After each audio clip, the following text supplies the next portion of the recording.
Dok, izin tanya, kenapa pada pasien autoimun batuknya bisa sebulan lebih dan sampai muntah-muntah? Sebaiknya bagaimana? Saya sudah rutin minum air putih. Ya, jadi batuk pada autoimun ini penyebabnya cukup banyak ya. Bisa karena autoimunnya atau bisa karena penyebab yang lain. Jadi kalau mau menjelaskan ini akan sangat panjang gitu ya. Batuk karena autoimun bisa terjadi karena interstitial lung disease misalnya. Salah satu komplikasi autoimun pada paru ya. Atau karena efusi pleura atau pleuritis misalnya, ini pun juga akan menimbulkan batuk gitu ya.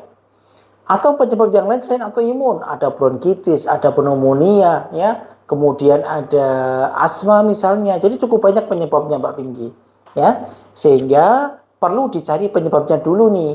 Mungkin dengan foto ronsen untuk memastikan ada masalah apa di paru ataupun yang lain gitu.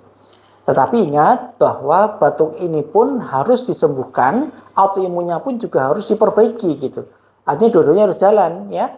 Autoimunnya harus ditekan biar tidak flare, dan kemudian batuknya pun juga mesti diobati, dicari penyebabnya. Jangan-jangan autoimunnya memang tidak flare, sedang baik-baik saja gitu ya.